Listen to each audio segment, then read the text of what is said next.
Halo, kembali lagi dengan AM Course. Nah, kali ini kita akan melanjutkan pembahasan soal KSN, Kompetensi Sains Nasional tingkat SMP. Nah, kali ini kita akan membahas soal level nasional atau tingkat nasional yang teori tahun 2019. Nah, di nasional itu ada teori dan ada eksperimen.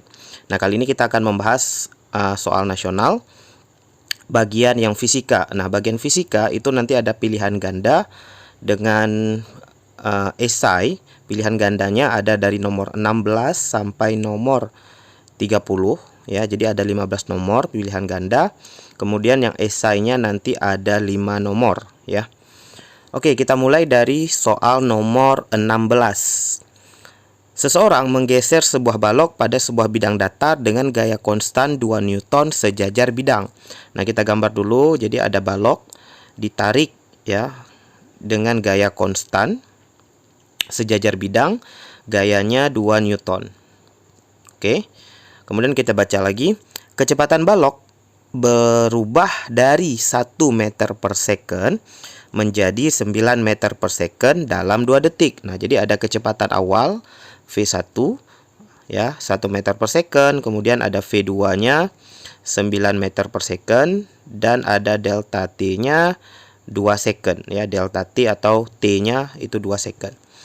Apabila antara balok dan bidang tidak ada gesekan, berarti gaya yang bekerja cuma ada gaya F, tidak ada gangguan dari gesekan. Usaha yang dilakukan orang itu adalah, jadi usaha yang ditanya ya, rumus standar usaha adalah gaya kali dengan S perpindahan. Nah, karena S-nya nggak ada, kita bisa cari ya. S itu bisa kita cari dari rumus GLBB ya. S sama dengan V awal, V awalnya V1, jadi V1 kali T ya, ditambah, karena ini percepatan berarti tambah setengah kali delta V kali T ya. Jadi tinggal masukkan aja nilainya. F-nya 2, V1-nya 1 kali T-nya 2 kali setengah kali delta V. Delta V-nya dari 1 ke 9 berarti 8 ya. Jadi delta adalah selisih ya, V1 dengan V2. Nah, jadi kali T, delta T-nya 2 ya. Jadi 2-nya bisa dicoret. Berarti tinggal 2 dalam kurungnya 2 tambah 8 10, berarti 2 kali 10 sama dengan 20 Joule ya. Jadi jawabannya yang B. Oke? Itu nomor 16. Baik, selanjutnya soal nomor 17. Seberkas elektron bergerak ke arah utara, kemudian masuk ke suatu ruang. Di dalam ruang itu, berkas elektron tersebut berbelok ke atas.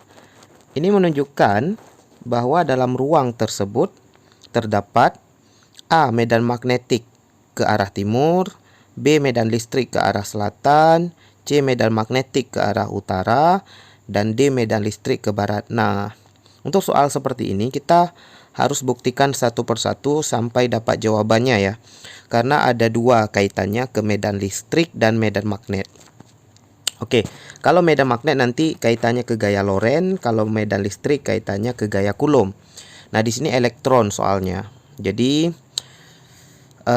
karena 3 dimensi, jadi baiknya kita gambar dulu ya. Jadi anggap aja ini ada ruangan ya, ruangan ya tentu 3 dimensi ya kan, kita tinggal dalam dunia 3 dimensi. Nah, arah utaranya kemana? Kita nggak bisa buat arah utara ke atas karena ini 3 dimensi. Atas tuh ya atas ya, bukan utara. Jadi kalau kita berdiri di dalam suatu ruangan, utara itu bukan ke atas ya. Kalau di buku oke, utaranya ke atas. Tapi kalau kita berdiri dalam suatu ruangan, utara itu bukan ke atas ya. Utara itu ke kiri, ke kanan, atau ke depan, ke belakang.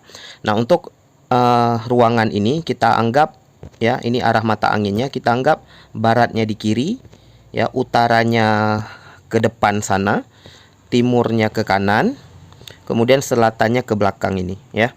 Nah, elektronnya kita gambar di sini, elektron dia bergerak ke utara, berarti ke depan sana. Jadi ini arah kecepatannya. Nah, ternyata elektronnya ini mendapat gaya ke atas. Nah, mendapat gaya ke atas. Kita cek dulu pilihan jawaban yang A. Yang A itu katanya ada medan magnetik arahnya ke timur. Kalau suatu muatan ya, elektron atau proton, positif atau negatif, berada dalam medan magnet, dia akan mendapat gaya Lorentz. Jadi kalau kita cek jawaban yang A, berarti kita anggap gaya yang bekerja di sini adalah gaya Lorentz. Jadi kita beri label FL. Nah, jadi kalau elektron bergerak ke depan sana, ke utara, gaya Lorentz-nya ke atas, maka cocoknya medan magnetik kemana? Nah, untuk arah gaya Lorentz biasanya digunakan kaidah tangan kanan, ya. Tapi untuk elektron itu digunakan kaidah tangan kiri.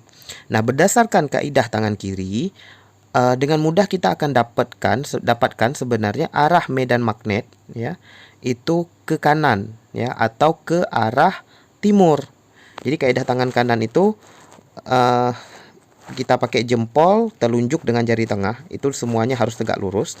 Ya, buat kalian yang udah pernah belajar pasti gampang aja ini. Buat yang belum mungkin harus belajar dulu bagaimana menentukan arah gaya Lorentz, ya.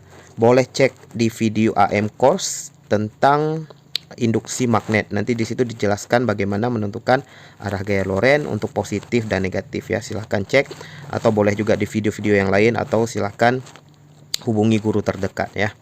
Jadi di sini kita pakai kaidah tangan kiri karena elektron. Jadi V-nya ke utara, B-nya ke timur, maka kita akan dapatkan gaya Lorentz-nya ke atas. Jadi berdasarkan kaidah tangan kiri untuk elektron, ternyata benar gaya Lorentz gayanya akan ke atas kalau terdapat medan magnetik arahnya ke timur. Jadi jawabannya udah benar yang A. Oke, jadi ini kita nggak perlu buktikan yang lain sebenarnya karena udah dapat jawabannya. Tapi sebagai bukti kita sebagai pembelajaran kita buktikan satu lagi yang B, ya.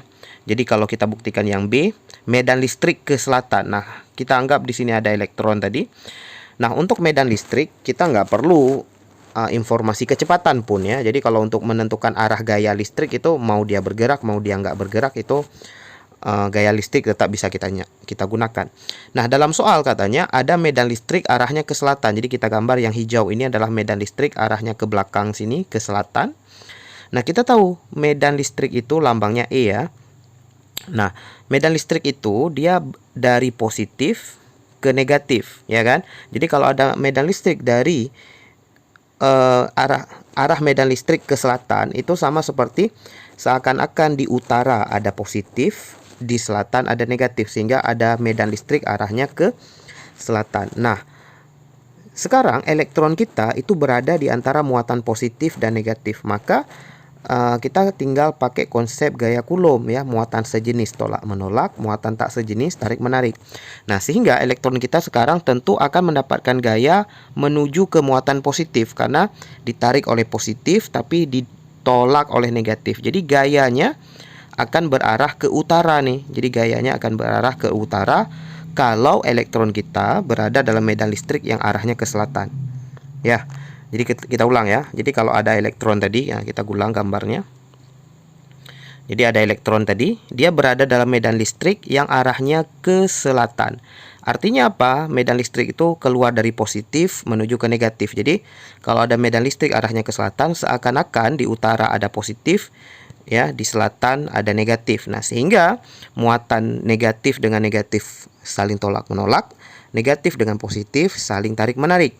Jadi muatan negatifnya akan otomatis dapat gaya arahnya menuju ke positif, yaitu menuju ke utara. Nah, jadi kalau jawaban B itu akan memunculkan gaya yang arahnya ke utara, bukan ke atas. Sementara dalam soal tadi gayanya arahnya ke atas, ya. Jadi jawaban yang B itu salah. Nah, begitu juga yang C, nanti kita buktikan. Kalau yang C nanti arah medan magnetiknya ke utara, ya, maka gaya Lorentz-nya itu 0 nanti kalau kita buktikan sebenarnya. Karena kecepatannya ke utara, medan magnetnya juga ke utara. Jadi sama arahnya. Kalau sama antara kecepatan dan medan magnet, gayanya itu nggak ada 0.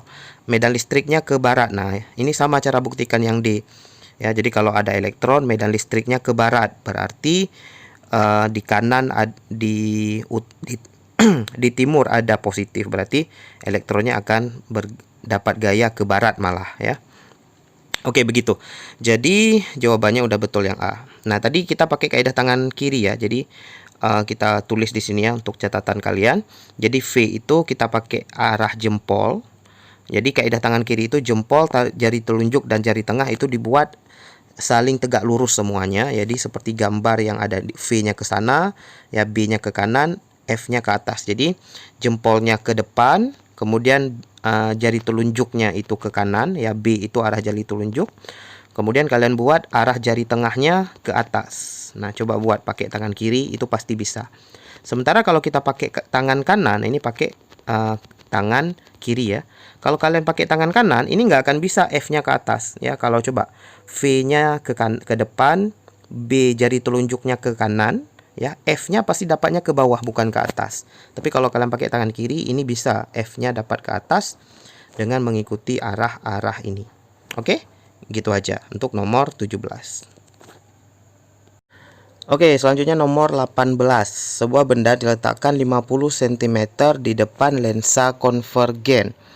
Nah, lensa konvergen ini adalah lensa cembung ya, teman-teman. Jadi lensa cembung ini adalah lensa positif. Nah, perbesaran bayangan yang terbentuk adalah 1,5 kali ya. Jadi lensa cembung kita tahu adalah kaca pembesar ya, sering disebut juga loop. Nah, jika benda diletakkan 40 cm di depan lensa tersebut, perbesaran bayangan yang terbentuk adalah, jadi perbesaran 1,5 kalau diletakkan di 50 cm. Kalau diletakkan di 40 cm, perbesarannya berapa? Nah, jadi ini kaitannya ke rumus perbesaran. Nah, kita lihat dulu rumus perbesaran itu, kita recall, kita ulang, adalah S aksen per S ya. Jadi M itu S aksen per S. Ya, ada harga mutlaknya, artinya kita nggak peduli kalaupun ada negatif. Kemudian kita masukkan aja dulu perbesarannya 1,5 ya, S aksennya kita cari dulu, per S-nya 50, awalnya di 50 ya. Maka S aksennya berarti 50 kali 1,5 teman-teman, jadi 75 cm. Nah, dari S aksen kemudian kita cari jarak fokus lensa cembung dulu. Jadi rumusnya 1/F, 1/S tambah 1/S aksen, berarti 1/S-nya 50 ditambah 1/S aksennya 75. Nah, tentu proses selanjutnya tinggal kita samakan penyebut ya, teman-teman. Jadi penyebutnya bisa 150 aja ya. 150 itu biar jadi 150 bagi 53, berarti di atasnya 3, kemudian yang 75 di atasnya 2. Maka fokusnya tinggal kita balik ya. Jadi 150 bagi 50 ya. Jadi dibalik ya, karena tadi rumusnya 1/F. Kita mau carinya F, jadi dibalik. 150 bagi 5 itu 30 cm. Nah, selanjutnya kemudian kita gunakan lagi rumus 1/F, 1/S tambah 1/S aksen, tapi pada jarak yang 40. Nah, fokusnya kita dapat tadi 30. S-nya sekarang 40, kita cari S aksen dulu. Ya, jadi karena S-nya baru, S aksennya juga baru dong ya. Jadi 1/S aksen kita balik rumusnya, berarti 1/30 dikurang 1/40 ya kan. Ganti ruas saja tuh. Jadi penyebutnya kita bisa buat 120 ya. Kemudian 34 kurang 3 ya. Jadi 120 bagi 30 itu 4. 120 bagi 4 itu 3. Jadi 4 kurang 3 itu 1/120. Nah, ini 1/S aksen ya, 1/120 itu nilai 1/S aksen. Agak beribet ngomongnya.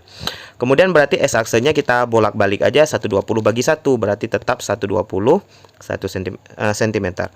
Nah, kalau udah dapat S aksen yang baru, maka perbesaran balik lagi kita pakai rumus yang sama ya.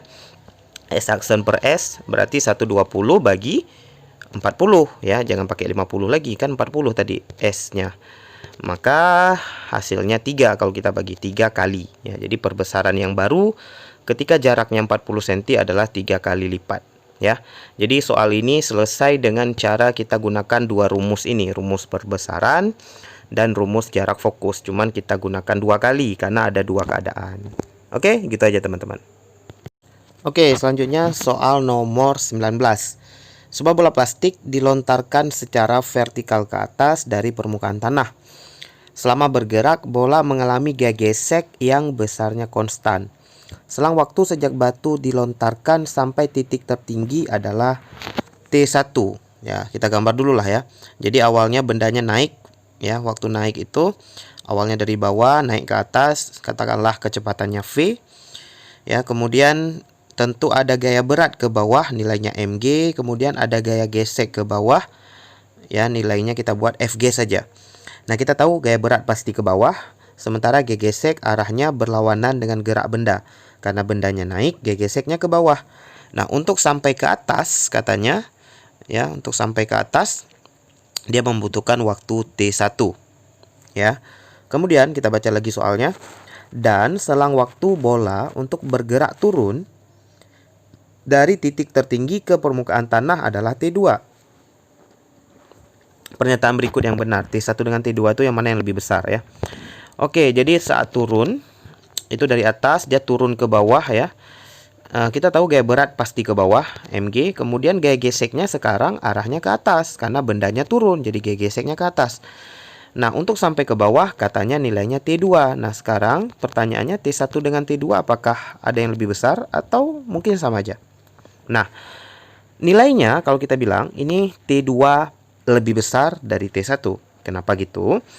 Karena ketika bendanya naik, gaya berat dengan gaya gesek itu memperlambat benda. Jadi kecepatannya akan cepat habis. Ya, karena dua gayanya ke bawah, jadi akan cepat habis. Karena cepat habis berarti waktunya singkat. Sementara waktu turun gaya gesek itu ke atas, gaya berat ke bawah. Jadi gaya berat mempercepat benda, tapi gaya gesek menghambat gerakan benda. Ya, sehingga waktu turun itu sedikit lebih lama. Ini sebenarnya selisihnya beda sedikit aja ya, teman-teman. Jadi ketika turun itu sedikit lebih lambat dibandingkan ketika naik. Ya, jadi maksud lebih lambat itu adalah waktunya lebih besar, jadi lebih lama untuk turun daripada untuk naik. Nah, maka T2 lebih besar dari T1. Ya, jawabannya udah jelas yang A. Nah, tapi ada tapinya ya. T1 bisa aja sama dengan T2 untuk kondisi yang gesekan ya, jika gesekan diabaikan. Nah, kalau gesekannya diabaikan dalam soal, waktu naik dengan waktu turun itu sama, teman-teman ya. Jadi kalau teman-teman udah pernah belajar gerak vertikal ke atas, gerak vertikal ke bawah, gerak jatuh bebas ya, waktu untuk naik dengan waktu untuk turun itu sama aja nilainya, tapi gesekannya diabaikan. Nah, untuk ini gesekan nggak diabaikan, jadi naik dan turun itu waktunya berbeda. Oke, gitu aja teman-teman untuk soal nomor 19.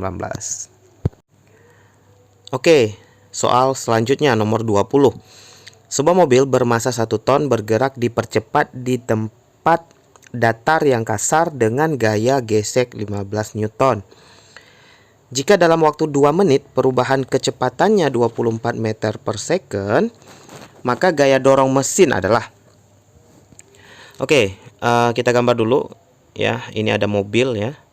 Kemudian mobilnya bergerak di bidang datar ya.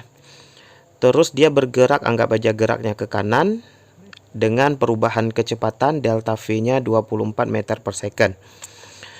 Kemudian ada gaya gesek ya, tentu gaya gesek itu arahnya berlawanan dengan gerak, arahnya ke belakang 15 ya, 15 Newton. Nah, kemudian kenapa bisa bergerak ke kanan ya? Tentu karena ada gaya dorong dari mesin. Jadi kita buat gaya dari mesin arahnya pasti ke kanan karena dia geraknya ke kanan. Kita buat F aja. Nah, ini yang ditanyakan, berapa gayanya?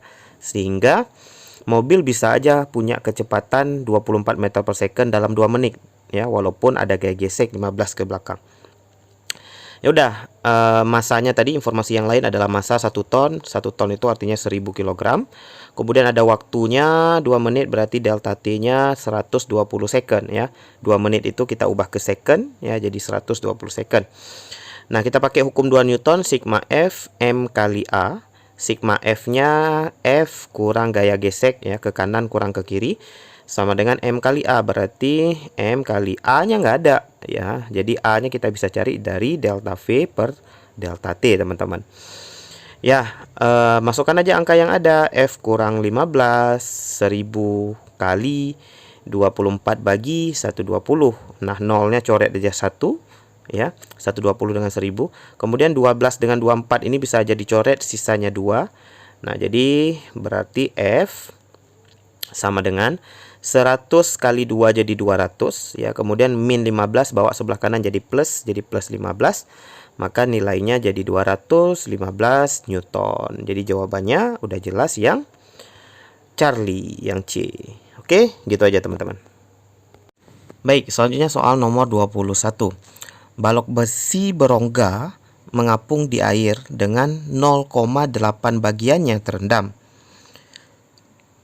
Jika rapat massa air, besi dan udara berturut-turut adalah 1000, 7.900 dan 1,2 kg per meter kubik, maka volume rongga adalah titik-titik bagian dari volume balok.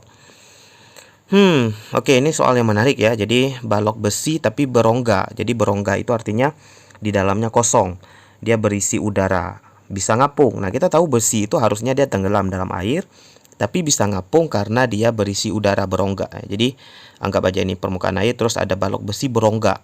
Ya, jadi berongga itu maksudnya tetap ada bagian besinya, yang diarsir ini adalah lapisan besinya. Di dalamnya itu kosong udara. Nah, mengapung itu artinya ada bagian yang terendam. Nah, terendamnya itu 0,8 V ya. Jadi 0,8 dari bagian volumenya. Jadi kita buat volumenya itu V, berarti 0,8 V. Nah, kalau kita buat ya, kita analisis ke bawah tentu ada gaya berat ya, mg. Beratnya ya tentu berat besi. Kemudian bendanya bisa ngapung, berarti ada gaya apung ke atas, ada Fa. Kemudian udara yang ada di dalam rongga itu juga punya massa dong, karena dia punya massa jenis tuh, walaupun cuma 1,2 per kilogram per meter kubik, dia tetap punya massa. Jadi kita harus buat juga di sini M kali G dari si udara. Jadi ke bawah itu ada gaya berat besi dan gaya berat udara, walaupun kecil, dan ada gaya apung ke atas. Nah, berdasarkan hukum 1 Newton, ini keadaannya seimbang pasti sigma F0 ya. Jadi gaya apung itu seimbang dengan gaya berat besi ditambah gaya berat si udara. Ya. Nah, jadi masalahnya adalah yang diketahui di sini 7.900, 1,2 itu adalah massa jenis. Ya, nggak diketahui massa besi dan massa udara itu nggak ada. Jadi yang diketahui massa jenis. Kita bisa cari massanya dari massa jenis. Ya, ingat rumus massa jenis itu M per V. Nah, jadi kalau kita mau cari M tentu V rho kali V ya. Nah, jadi M bisa kita ganti menjadi rho kali V. Maka kita uraikan lagi rumusnya. Gaya apung itu rumusnya rho kali G kali V. Nah, gaya apung itu rho-nya adalah rho air karena bendanya masuk ke dalam air, G-nya gravitasi. Nah, V-nya hati-hati, V-nya itu adalah VBT. Ya, VBT itu artinya volume benda yang tercelup atau benda yang terendam. Nah, jadi VBT-nya itu nanti nilainya 0,8 V itu. Oke. M kali G, M-nya kita ganti menjadi rho kali V, jadi M ingat tadi ya, M kali G-nya itu yang awalnya M kali G besi dan M kali G udara. Jadi M besi berarti kita ganti menjadi rho besi kali V besi kali G, ya kan? Kemudian M kali G udara berarti M udaranya diganti rho udara V udara kali G. Nah, G-nya bisa kita coret karena ada di semua ruas. Sisanya kita tinggal masukkan angka massa jenis air 1000 ya. VBT adalah volume benda yang terendam atau yang tercelup, yaitu 0,8 V yang tadi, sama dengan rho besinya, massa jenis besi 7.900. Nah, di sini V besi, volume besi artinya V kurang V udara ya. Jadi volume besi diganti menjadi volume kotak dikurang volume rongga udara. Kenapa bisa gitu? Kita lihat di gambar. Besi itu tadi kan kulitnya aja ya yang terarsir. Nah, yang terarsir itu volume besi itu sama dengan volume totalnya semua dikurang volume rongganya, volume udara. Nah, itu adalah volume kulitnya, volume rongga besi ya. Jadi V besi sama dengan V total dikurang V rongga ya, yang lubang itu. Jadi gitu jadinya. Nah, rho udara 1,2 dikali V udara. Nah, kemudian 1000 kali 0,8 jadi 800 V, 7900 kalikan ke dalam 7900 V ya. Kemudian kurang 7900 V udara. Nah, 1,2 V udara itu sangat kecil ya, sangat kecil dibandingkan dengan 7900 V udara. Jadi walaupun kita tambah nanti cuma jadi 7900 1,2. Jadi bisa kita abaikan aja, kita hilangkan aja. Nah, jadi kemudian minus 7900 V udara bawa sebelah kiri jadi positif. Jadi 7900 V udara sama dengan 7900 V dengan 800 itu dikurang ya. Jadi tinggal 7100 V. Nah, nolnya coret aja nih, 2, nolnya coret. Berarti sisanya V udara sama dengan 71 bagi 79. Nah, 71 bagi 79 itu sekitar 0,9 ya. Jadi jawabannya udah jelas yang A. Oke, gitu teman-teman. Oke, soal selanjutnya nomor 22. Genderang dengan panjang L yang kedua ujungnya tertutup beresonansi dengan frekuensi nada atas kedua sebesar. Oke, ini jadi yang ditanya adalah frekuensi nada atas kedua pada suatu gendang atau genderang, tapi kedua ujungnya tertutup. Jadi ini pipa organa yang kedua ujungnya tertutup. Nah, kita gambar aja dulu. Jadi misalnya ada gendang kedua ujungnya tertutup, maka bentuk gelombangnya adalah seperti ini. Ya, karena keduanya ketutup, maka bentuknya kedua ujungnya tertutup gelombangnya ya. Adanya di simpul ya. Jadi kedua ujungnya berbentuk simpul. Nah, panjang gendangnya L berarti kalau bentuknya seperti ini tentu setengah gelombang, ya kan? Karena cuma ada satu bulatan, jadi setengah gelombang. Nah, ini adalah frekuensi nada dasar, F0-nya. Ya, sementara yang ditanyakan adalah frekuensi nada atas kedua. Nah, kalau kita gambar yang selanjutnya, jadi setiap naik satu tingkatan, jadi frekuensi nada atas, frekuensi nada dasar, frekuensi nada atas pertama, kemudian frekuensi nada atas kedua, dan selanjutnya frekuensi nada atas ketiga, dan seterusnya. Itu tinggal bertambah satu bulatan aja. Jadi yang awalnya satu bulatan sekarang menjadi dua bulatan ya. Jadi pada L terjadi satu gelombang sekarang. Kalau tadi setengah gelombang, sekarang satu gelombang. Nah, ini adalah F1 frekuensi nada atas pertama. Nah, yang ditanyakan ke kita adalah frekuensi nada atas kedua, berarti satu gambar lagi. Nah, berarti ada 3 bulatan ya.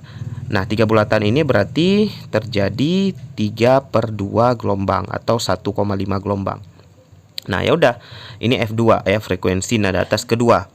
Nah, berarti rumusnya frekuensi itu kan V per lambda. Nah, di sini kita baru dapat L, 3/2 lambda, berarti lambdanya 2/3 L. Jadi dibalik ya kan. Kita masukkan aja ke rumus, berarti V per 2/3 kali L ya. Berarti dibalik aja, berarti 3V per 2L. Nah, jadi jawabannya udah jelas yang C. Oke, gitu aja. Gampang ya. Oke, selanjutnya soal nomor 23. Pernyataan berikut ini yang benar tentang gaya listrik adalah A. Gaya listrik tidak dapat mengubah gerak suatu benda. Oke, ini karena pernyataan begini, jadi kita buktikan satu-satu ya. Jadi apakah gaya listrik dapat mengubah gerak suatu benda atau tidak ya? Di sini katanya tidak dapat. Nah, kita buktikan. Oke. Anggap aja ini ada muatan positif. Terus di sini ada juga muatan positif. Nah, ingat konsepnya kalau muatan sejenis dia akan saling tolak-menolak ya, tak sejenis tarik-menarik. Nah, anggap aja muatan positif yang kiri sedang bergerak ke kanan dengan kecepatan V. Nah, karena di kanan ada muatan positif, positif dengan positif itu didorong ya. Jadi muatan yang kiri ini akan dapat gaya ke kiri. Nah, awalnya dia lagi gerak ke kanan, tapi karena dapat gaya ke kiri, maka bisa aja terakhirnya ya, ujung-ujungnya dia akan bergerak ke kiri karena kedorong ke kiri. Jadi nomor A yang pilihan A pasti salah karena gaya listrik tidak dapat mengubah gerak, bisa mengubah ya. Jadi yang namanya gaya dia bisa mengubah gerak benda, bisa mengubah bentuk benda juga, bisa mengubah arah kecepatan, bisa merubah nilai kecepatan ya. Jadi yang A ini pasti salah. Oke, yang B, dua benda yang memiliki muatan identik. Nah, identik itu artinya muatannya sama, akan saling tarik-menarik katanya. Jelas salah ya. Kemudian yang C, benda bermuatan positif akan tertarik menuju benda yang juga bermuatan positif. Salah juga. Ya, ingat konsepnya. Kalau muatannya sejenis, positif dengan positif atau negatif dengan negatif, itu sejenis ya. Muatan sejenis akan saling tolak-menolak. Muatan sejenis akan saling tolak-menolak. Sebaiknya kalau muatannya tidak sejenis ya, kalau satu plus satu min maka akan saling tarik-menarik. Jadi B dan C itu udah otomatis salah. Yang E, yang D berarti jawabannya sisanya pasti harusnya benar ya, kita buktikan.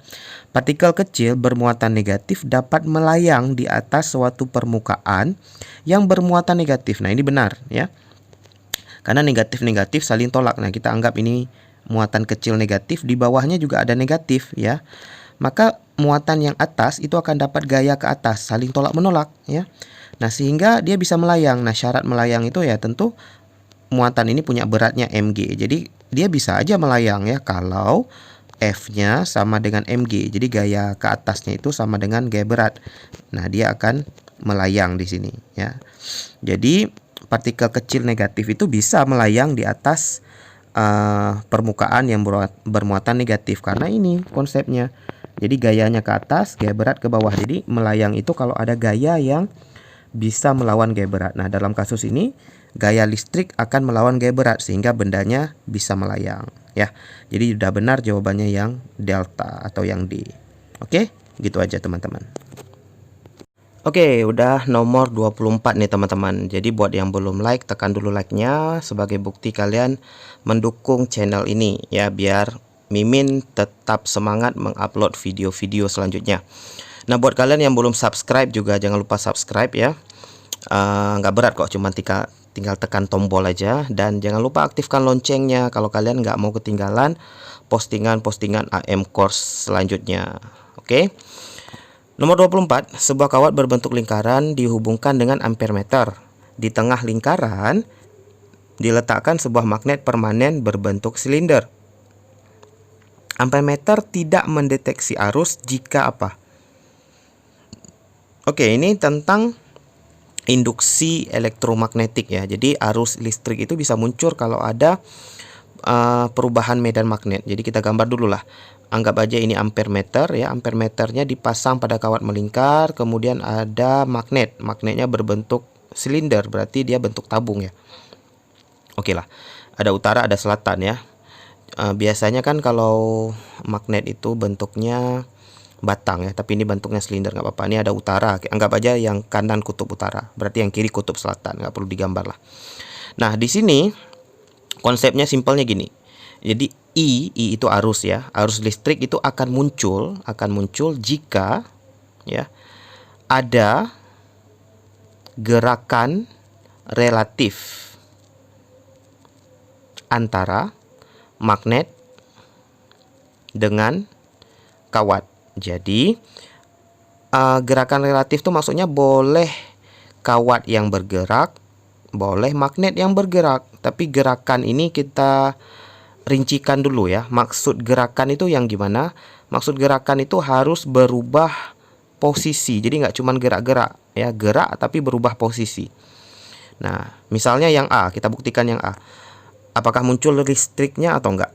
Magnet batang digerakkan atau digetarkan sepanjang diameter lingkaran. Nah, teman-teman, getar ya, getaran itu artinya gerak bolak-balik. Jadi magnet batang digerakkan bolak-balik sepanjang diameter lingkaran. Artinya apa? Ini magnetnya dibuat maju mundur nih ya, masuk keluar. Jadi maju mundur seperti gambar ini, maju mundur. Nah, kalau dia bergerak maju mundur ini berarti berubah posisinya, berarti arusnya muncul. Jadi I-nya ada gitu ya. Jadi muncul. Yang B, magnet batang diputar terhadap sumbu. Nah, jadi magnetnya ini diputar nih. Katakanlah gambarnya begini, dia diputar, tapi posisinya tetap aja di situ, nggak berubah. Jadi dia bergerak tapi tidak berubah posisi. Nah, jadi arusnya tidak muncul kalau begini. Dia harus ada gerakan ya, gerakan relatif terhadap kawat. Jadi harus berubah posisi. Ini diputar aja di situ, jadi nggak berubah posisi. Berarti arusnya nggak muncul. Berarti jawabannya yang B, karena yang ditanyakan adalah yang tidak mendeteksi arus ampermeternya. Tapi karena kita lagi belajar, kita buktikan aja semua. Yang C, magnet digerakkan menjauh dari kawat. Jadi gambarnya kira-kira seperti ini, dia digerakkan ke kiri. Nah, kalau digerakkan ke kiri, kawatnya dengan magnet jadi berubah posisi ya. Jadi magnetnya menjauh, maka arusnya muncul. Yang D, rangkaian kawat digerak-gerakkan. Nah, sekarang giliran kawatnya pula yang digetarkan, digerakkan maju atau digerakkan mundur.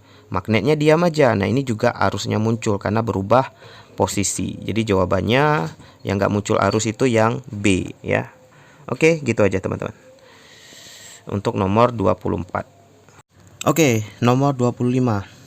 Bola lampu kecil pada senter diletakkan di titik fokus cermin cekung.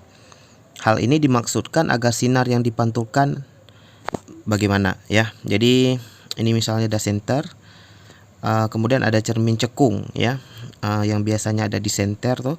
Kemudian di sini diletakkan ada fokusnya ya, fokus cermin cekung. Kemudian di fokus cermin cekung diletakkan bola lampu yang menyala. Nah, tapi sih soalnya nggak dibilang ada senter ya, cuman dibilang bola lampu kecil pada senter. Jadi bukan harus berarti senter.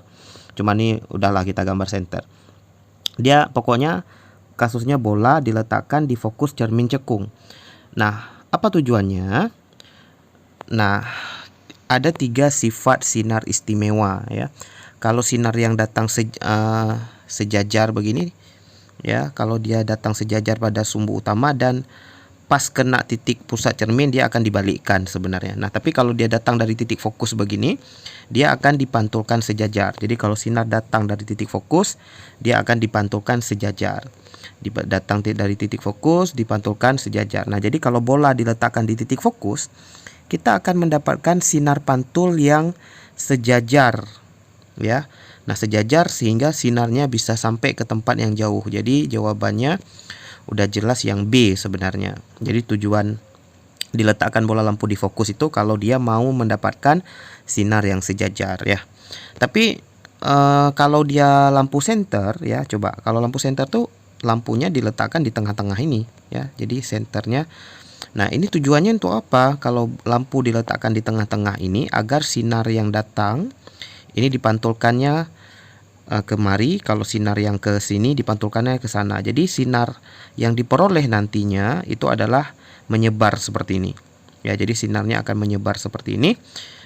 Makanya senter itu nanti yang keluar sinarnya itu kayak membesar gitu ya, melebar. Nah, jadi itu kalau bolanya diletakkan di pusatnya ya, di cerminnya, di tengah-tengah cermin. Tapi ini bolanya diletakkan di fokus, maka jawabannya yang B ya. Jadi jawabannya bisa aja C ya. Jadi kalau sinarnya menyebar begini, jadi jawabannya bisa aja C kalau lampunya diletakkan di titik apa ya namanya ya, titik O lah ya, atau titik pusat cermin namanya ya, bukan titik fokus. Jadi titik tengah-tengah cerminnya. Oke, gitu aja.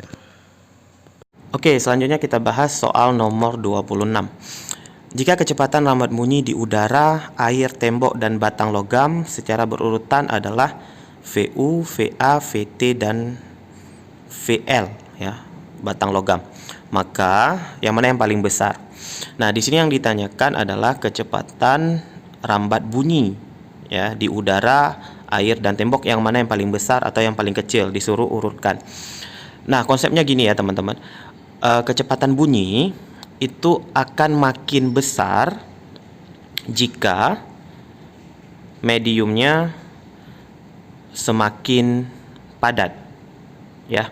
Jadi kalau medium perambatan bunyinya semakin padat, maka kecepatan rambat bunyi itu semakin besar, karena gelombang bunyi itu mengandalkan getaran medium untuk merambat. Jadi makin padat mediumnya, makin cepat dia merambat. Nah, sebaliknya kalau cahaya, jadi kecepatan cahaya itu sebaliknya, dia malah akan semakin kecil ya jika mediumnya makin padat. Gitu ya. Jadi kecepatan cahaya makin kecil kalau mediumnya makin padat. Tapi kalau bunyi makin cepat. Nah, ini sering ditanyakan dua hal ini. Nah, jadi Kalau kita urutkan, berarti yang paling cepat itu adalah kecepatan bunyi di logam, karena paling padat logam ya, logamnya mungkin dari besi atau dari baja. Kemudian yang selanjutnya logam ini lebih besar daripada yang tembok. Tembok itu padat juga tapi nggak sepadat besi. Kemudian lebih besar ya, kecepatan di tembok lebih besar daripada di air, dan yang paling kecil itu adalah kecepatan bunyi di udara. Nah, meskipun kecil, kecepatan bunyi di udara itu udah lumayan besar ya kalau ukuran kecepatan kendaraan kita. Kecepatan bunyi di udara itu bisa sampai 330 sampai 370 meter per second, tergantung kondisi udara. Jadi 330 meter per second itu udah sangat cepat ya teman-teman. Udah, jadi jawabannya yang B berarti ya. Oke, gitu. Nah, untuk cahaya ya teman-teman, saya tambahkan sedikit konsepnya ya. Kecepatan cahaya itu memang konstan kalau dia di ruang vakum, di ruang hampa. Tapi ketika dia memasuki medium, kecepatannya berubah. Nah, mungkin kalau kalian pernah dengar juga, kecepatan cahaya itu kan bukan tidak memerlukan ya. Cahaya itu bisa merambat tanpa medium. Iya, di medium cahaya juga merambat, tetapi dia makin lambat. Jadi jangan salah paham, bukan berarti cahaya tidak dipengaruhi medium, teman-teman. Kecepatan cahaya kalau ada medium dia merambat juga, nggak ada medium itu kelebihannya, dia bisa merambat tanpa medium. Sementara bunyi dia tidak bisa merambat tanpa medium. Ya, tapi kedua hal ini, cahaya dan bunyi, itu sama-sama dipengaruhi medium. Ya, kalau bunyi makin padat mediumnya makin cepat, cahaya malah makin padat mediumnya makin lambat. Makanya cahaya ketika masuk ke dalam air itu dia akan lebih lambat daripada ketika di udara, dan lebih lambat daripada ketika dia di ruang vakum. Oke, gitu teman-teman. Oke, selanjutnya soal nomor 27. Sebuah kereta bergerak dengan kecepatan konstan 200 km per jam. Seseorang di dalam kereta berjalan dengan kecepatan 1 km per jam relatif terhadap kereta searah dengan arah gerak kereta. Jika seorang pengemudi motor bergerak dengan kecepatan 20 km per jam berlawanan arah dengan arah kereta, berapa kecepatan orang di dalam kereta dilihat oleh pengemudi motor? Oke, ini konsepnya tentang gerak relatif ya.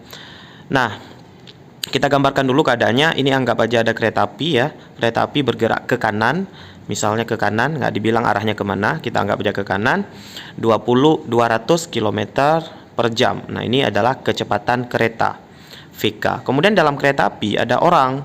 Nah, orang dalam kereta api ini dia bergerak kecepatannya V orang, kita buat VO, 1 km per jam. Ya, ini kecepatannya ya, bukan berarti dia jalan sampai 1 kilo nih. Ini kecepatannya 1 km per jam. Nah, di luar kereta api ada orang yang sedang mengendarai motor. Nah, ini anggap aja gambar motor. Kemudian orang yang mengendarai motor ini bergerak berlawanan, berarti ke kiri. Kecepatan motornya jadi 20 km per jam diketahuinya. Nah, yang ditanyakan kecepatan orang dilihat oleh pengendara motor. Kita buat VOM. Nah, nilainya berapa? Nah, ini sebenarnya simple aja teman-teman. Kita bisa bayangin aja. Jadi orang berada dalam kereta api, berarti kecepatan orang itu menjadi 201 ya. Jadi 200 tambah 1. Jadi orang itu bergerak seakan-akan kecepatannya 201 terhadap tanah. Nah, yang mengamati orang ini adalah orang yang berada di motor. Dia sedang bergerak dengan kecepatan 20 ke kiri, maka kecepatannya ditambah lagi. Jadi kecepatan orang yang ada dalam kereta itu seakan-akan kecepatannya 200 tambah 1 tambah 20 ya, karena orang di motor ini mengamati orang dalam kereta bergerak ke kanan. Dia sedang bergerak ke kiri, maka kelihatannya sangat cepat gitu. Jadi berlawanan arah. Jadi malah ditambah kecepatannya, bukan dikurang ya. Jadi nilainya 221 km per jam. Ya. Jadi secara jawaban ini kita udah ketemu nih jawabannya yang A. Ya. Nah, tapi ginilah biar kalian nggak ragu ya. Jadi misalnya orangnya bergerak ke kanan ya. Motornya bergerak ke kanan 20 km per jam, maka kecepatan orang terhadap motor ini jadi dikurang ya. Jadi 200 tambah 1 kurang 20. Nah, kalau motornya bergerak searah dengan kereta api, maka seakan-akan orang yang ada di dalam kereta api itu menjadi nampak lebih lambat daripada kalau orangnya bergerak berlawanan dengan kereta api. Jadi malah dikurang. Logikanya gini simpelnya. Jadi ada dua orang, ada si A dan si B misalnya. Si A dan si B ini sama-sama bergerak ke kanan dengan kecepatan 1 meter per second. Maka menurut si A, ya, si B itu jadi kecepatan VAB, ya. Jadi kecepatan si A menurut si B atau kecepatan si B menurut si A itu nilainya malah 0, teman-teman. Ya. Kenapa 0? Karena menurut si A, si B itu kayak nggak bergerak, ya, nggak berubah posisinya terhadap si A. Memang mereka itu sama-sama bergerak, ya, tapi posisi A terhadap B itu tidak berubah. Nah, ini kalau kita gambar nih, ntar kita ganti warna. Nah, ini. Jadi posisi A terhadap si B itu kalau misalnya 2 meter, maka tetap akan 2 meter. Jadi A dan B itu tidak saling menjauh atau tidak saling mendekat. Maka kecepatan si A menurut si B atau kecepatan si B menurut si A itu tetap aja, ya, 0 nilainya. Karena mereka bergerak sama arah dan kecepatannya sama. Kalau si A-nya bergerak ke kiri 1 meter per second, maka kecepatan si B menurut si A jadi 2 meter per second. Karena mereka sama-sama menjauh. Oke, gitu aja teman-teman. Baik, selanjutnya nomor 28. Sebuah bandul yang bermasa 1 gram dan memiliki panjang tali 15 cm diberi simpangan awal sebesar 1 cm. Arah horizontal relatif terhadap posisi kesetimbangan sehingga ia berosilasi. Jika simpangan awal digandakan, nah ini kasusnya ya, simpangan digandakan, maka periode osilasi menjadi titik-titik kali periode awal. Nah, oke teman-teman, ini osilasi itu artinya adalah getar, ya. Jadi kalau dia berosilasi artinya dia bergetar. Nah, ini sering muncul nih soalnya. Jadi pastikan kalian belajar ya tentang osilasi atau tentang getaran. Nah, ini getaran pada bandul. Bandul itu bahasa lainnya adalah ayunan atau pendulum, ya. Jadi ada ayunan, pendulum. Dia disimpangkan, artinya diangkat ke kiri atau ke kanan. Nah, diangkat atau disimpangkannya itu sejauh 1 cm. Nah, tentu dia akan berayun ya sampai ke kanan, berayun bolak-balik. Nah, bolak-balik itu artinya bergetar. Bolak-balik gitu. Nah, jadi pertanyaannya adalah kalau simpangannya digandakan, jadi diangkat lebih tinggi, maka dia akan berayun lebih jauh tentunya ya. Karena digandakan berarti jaraknya 2 cm ya. Nah, dia akan berayun sampai ke kanan, balik lagi sampai ke kiri dan seterusnya. Nah, apakah akan berpengaruh ke periodenya? Apakah periodenya menjadi lebih besar atau menjadi lebih kecil atau mungkin tetap aja? Nah, kita harus bahas ini ya. Periodenya ada rumus ya. Untuk periode bandul itu rumusnya 2 kali pi ya kali akar L per G. L dan G itu adalah panjang tali dan G adalah gravitasi. Jadi kalau digambar L-nya panjang tali, G-nya gravitasi. Nah, jadi teman-teman, untuk periode dan frekuensi ya, kalaupun ditanya nanti frekuensi, periode dan frekuensi bandul itu hanya dipengaruhi oleh panjang tali dan gravitasi. Selama panjang tali dan gravitasi tidak diubah, maka periodenya tidak akan berubah walaupun simpangannya diubah. Ya, jadi periode baru akan berubah kalau talinya dipotong atau talinya ditambah menjadi lebih panjang atau bandulnya dipindahkan ke planet yang lain sehingga gravitasinya berbeda atau ke posisi yang lain yang gravitasinya berubah, maka periodenya akan berubah. Nah, ini yang diubah cuma simpangan, panjang tali dan gravitasi nggak diubah, maka periodenya tetap aja. Jadi simpangan 1 cm, 2 cm itu tidak ngaruh ya. Jadi simpangan itu nggak ngaruh, kita coret simpangan itu nggak ngaruh, berarti jawabannya tetap 1 ya. Jadi maka periode osilasi menjadi ya tetap 1 kali periode awal, tidak berubah dia nilainya tetap ya, gitu teman-teman ya. Mudah-mudahan paham. Oke, baik, soal nomor 29. Skala termometer Fahrenheit akan menunjukkan 2 kali nilai skala termometer Celcius pada suhu berapa? Nah, jadi diketahui katanya nanti skala Fahrenheit nilainya akan sama dengan 2 kali Celcius ya. Jadi derajat Fahrenheit derajat Celcius. Nah, ini pada suhu berapa skalanya akan sama, nilainya akan sama. Nah, jadi untuk ini kita butuh rumus Fahrenheit dikonversi ke Celsius atau Celsius dikonversi ke Fahrenheit ya. Jadi hubungan antara keduanya. Nah, rumusnya adalah F 9/5 kali Celsius ya. Kemudian tambahkan dengan 32. Nah, ini dengan menggunakan rumus ini akan selesai. F-nya 2 kali C kita ganti, kemudian langsung aja dikurang 9/5 C ya. Karena 9/5 kali C tadi dibawa sebelah kiri jadi minus ya. Jadi berubah ruas, jadi berubah tanda, sama dengan 32. Nah, kemudian tinggal samakan penyebut di ruas kiri, penyebutnya 5 berarti jadi 10C kurang 9C sama dengan 32 ya. 10C kurang 9C tentu C aja, sama dengan 32 dikali 5 berarti. Jadi 5 kali 32 berarti C-nya nilainya 160 derajat Celcius. Jadi jawabannya udah jelas yang C ya, gitu teman-teman. Nah, terus bagaimana kalau seandainya rumus ini nggak ingat ya? Jadi rumus ini kita nggak ingat di ujian, karena kan rumus perubahan termometer itu banyak. Fahrenheit ubah ke Celsius, Celsius ubah ke Fahrenheit, beda lagi bentuknya. Fahrenheit ke Kelvin, Kelvin ke Reaumur, bla bla bla, itu rumusnya sangat banyak. Nggak mungkin kita hafal misalnya. Kalau hafal oke, tapi kalau nggak hafal gimana? Nah, ada triknya teman-teman. Jadi rumus ini nggak perlu dihafal sebenarnya. Kita bisa mencari rumus ini kalau kalian lupa atau nggak ingat. Kita bisa mencari rumus ini dengan membandingkan skala ya. Jadi karena ini Fahrenheit dengan Celsius, kita ambil contoh Celsius dengan Fahrenheit ya. Kita ambil contoh keduanya. Ini trik ini juga kita bisa gunakan untuk skala yang lain, Kelvin, Reaumur ya. Kita ambil Celsius dengan Fahrenheit karena di soal ini contohnya itu. Nah, jadi Celsius itu 0 ke 100. Nah, ini harus ingat ya. Kemudian Fahrenheit 32 ke 212. Nah, selama kalian ingat skala atas dan skala bawah termometer, kalian akan bisa dapat rumus ini. Nah, misalnya kita mau cari sekarang Celsius ke Fahrenheit itu rumusnya bagaimana, atau Fahrenheit ke Celsius rumusnya bagaimana. Maka kita bandingkan aja nih teman-teman. Jadi jarak skala yang paling panjang, jadi 100 ke 0, itu berarti 100 kurang 0. Kemudian skala yang pendek, skala yang pendeknya berarti C ke 0 ya. Jadi C kurang 0. Nah, gitu juga untuk Fahrenheit yang panjangnya 212 ke 32, berarti 212 dikurang 32. Per yang pendeknya F ke 32, berarti F kurang 32. Nah, bentuk ini kalau kita selesaikan kita akan dapat rumus yang tadi.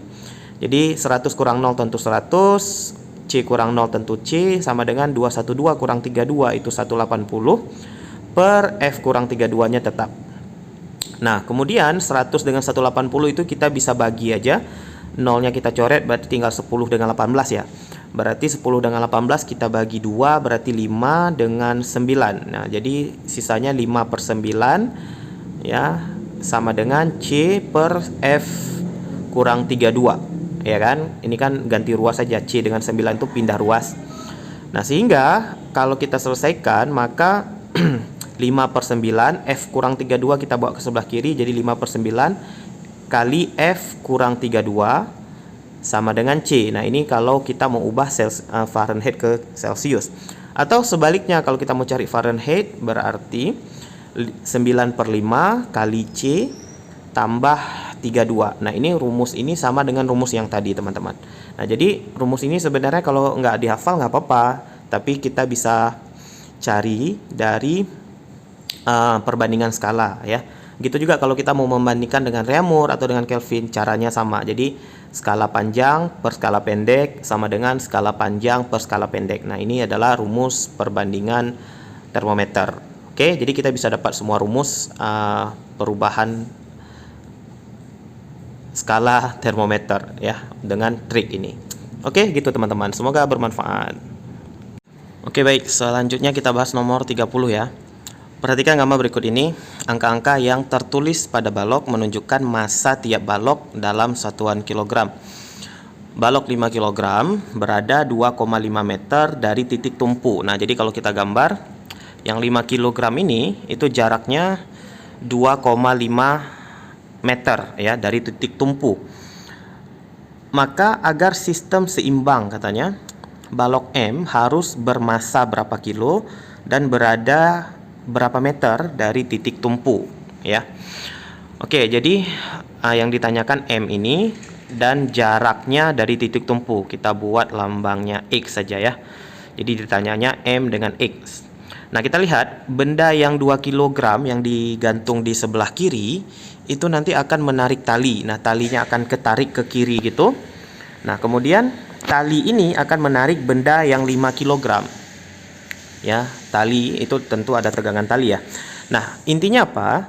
Maka benda 5 kg ini itu seakan-akan tidak terasa seperti 5 kg karena sudah diberi beban yang sebelah kiri 2 kilo. Jadi seakan-akan di sebelah kanan ini bebannya sisa 5 kurang 2. Jadi sisa 3 kilo ya. Jadi beban di yang 5 kilo itu ketika dia diletakkan di penempu harusnya 5 kilo, tapi karena ada yang digantung di sebelah kiri gitu yang akan mempengaruhi, maka seakan-akan beban di sebelah kanan ini 3 kg. Nah, untuk keadaan seimbang ini sama seperti permainan jungkat-jungkit ya. Jadi misalnya ada 2 orang main jungkat-jungkit seperti ini. Ini ada M1, ada orang pertama, dan ada M2, ada orang kedua. Nah, masing-masing jarak ke titik tumpunya L1 dan L2. Nah, permainan jungkat-jungkit ini akan seimbang kalau memenuhi M1 kali L1 sama dengan M2 kali L2. Nah, jadi kalau main jungkat-jungkit itu yang lebih berat ya biasanya duduk lebih dekat ke poros ya, sementara yang ringan itu duduk lebih jauh ya biar seimbang. Kalau nggak seimbang. Nah, jadi dengan konsep yang sama kita bisa selesaikan nih. Jadi M kali X itu akan seimbang kalau nilainya sama dengan 2,5 dikali 3. Nah, itu akan seimbang. Jadi M kali X sama dengan 2,5 kali 3. Nah, M kali X berarti 2,5 kali 3 itu nilainya 7,5 ya kan. Maka nilai M kali X itu harus bernilai 7,5. Ya udah, kita tinggal lihat pilihan jawaban yang nilai kalinya, hasil kalinya 7,5. 5 kali 1 enggak 7,5, 7 kali 1 enggak 7,5, 5 kali 1,5. Nah, ini benar 7,5, jadi jawabannya yang C. Kalau yang D 7 kali 2 itu 14 enggak 7,5. Berarti jawabannya udah jelas yang C. Oke, gitu ya.